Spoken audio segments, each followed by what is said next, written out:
The United States is facing one of its most severe medical conditions ever. This severe condition is obesity. Currently in the United States, 3/4 of the adult population are overweight, and 1/3 of the population is obese. These numbers are very high and they keep on rising as time goes on. Since we know that obesity in the United States is the problem, we had to find the causes of obesity. The main causes of this problem are lack of exercise, which is very obvious since we live in a very sedentary world. And the other cause is that the everyday American diet is horrible. From fast food to box dinners to the many different sodas available to us, our diets are horrible. But speaking of horrible diets, there are these popular diets. Most people use these diets to lose those extra pounds they've gained over the years. The only problem, though, is that most of the time they just don't work. They tell you not to eat this, to buy that specific meal plan, to buy that, but in reality, these diets are wasting your time and they're wasting your money. In fact, once you return to your old lifestyle after completing these diet plans, the weight just seems to come right back and make itself at home all over again. Meaning you're going to have to start another diet plan, pay all that money all over again, just to maintain the weight you enjoy so much. Now, the main focus of all these popular diets is food. Everyone knows the food pyramid and how you eat your grains and pasta, along with your meat and dairy. Oh, but don't forget about your fruits and vegetables. You might even be able to sneak a sweet or two. What these diets do is try to focus on cutting the calories or eating one specific group in the pyramid more than the others.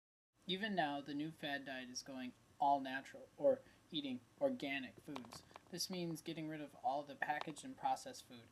This would seem the most beneficial and intelligent thing to do if you're going on a diet and still are trying to be healthy. But even with this, will these diets be any different than their predecessors? Who really knows? We will be able to tell in about 5 years or so.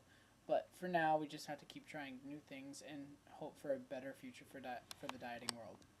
The real question we should be asking ourselves is, do we actually need to follow all of these traditional diets, or is there something better out there?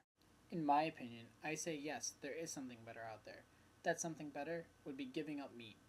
Yes, giving up meat. There is this thing called veganism that some people are trying because they have to make a lifestyle change because of medical conditions or just because they're trying to be healthier. But there is this one thing that is keeping veganism to a relatively low population. And that one thing is the fact that the American people love meat. You love meat, I love meat, we all love meat. Well, according to the statistic that 96% of Americans are omnivores. I will recommend, though, keeping an open mind and know that it is possible to live a happy and healthier life without the animal products most of us have grown up with. Now, I understand that this is not for everyone because this would take a major lifestyle change. It is a lifestyle change, planning is necessary. Not because it is a hard thing to do, but because it's not an overnight thing. This is something that you would have to work towards. First things first, you will have to figure out the best way about getting around all of the animal products you used to eat. There are a ton of animal products in everything that we eat. Just think about it. There's so many food items that have milk or eggs in them, and right there's the biggest task of all. But there are plenty of places online and in stores themselves that can help you discover alternate food forms that will replace your old food groups. And now that you have figured out what foods are out there, you have to make sure you are eating all of the proper foods because not every vegetable, fruit, or nut gives you every vitamin or mineral that you need. So you will need to diversify the types of food that you eat to make sure that you are healthy.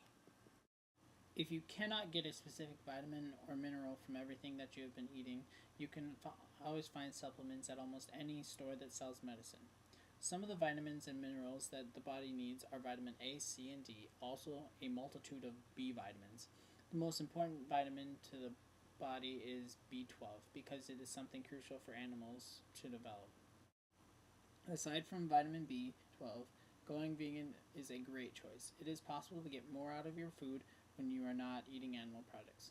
Also, one thing that you will notice when you become vegan is that you are fuller more often. This is because when you are vegan, you eat more, which, in my opinion, is the best thing. Since you eat more, that means there has to be more things to eat. There are so many different types of foods available, and contrary to most people's beliefs, Vegan food actually tastes really good. I mean, come on, you can't tell me that all this food doesn't make you hungry. Plus, if you start to look inside yourself after you eat, you will notice a whole new you. I mean, since you are not eating animal products, you can't possibly be consuming cholesterol. In case you don't know what cholesterol is, it is what blocks our arteries and causes most heart attacks. It also means that you'll be able to have more blood pumping through your veins, which means you can have more energy. Since you know you won't have cholesterol problems when you're older, you can enjoy a long life knowing that your heart is safe from one less thing. Being vegan when you're older also helps your body preserve itself by getting all the nutrient rich food that an old body will need, and it will help keep itself in tippy top shape. But I know you really don't care about what it can do for you when you're older, but you probably care about what it can do for you right now. And right now, since you aren't eating any fatty foods, you really can't get overweight. Now that is something I'm sure we all wish we could do. Of course, I'm not saying you can look like this just by becoming vegan. Since we know that there is no fat gain from vegan food, it is great to assume you will stay slim throughout life. Statistically, though, it has been proven that vegans on average have a lower BMI score, or I should say body mass index score. And this score is what determines what normal weight is and what over and underweight are. So, as you can tell, becoming vegan, even though it presents challenges at our current time, has its advantages over conventional and traditional lifestyles we have all become so fond of. I hope you have enjoyed my little presentation on veganism and some of its benefits that can help us now and in the future.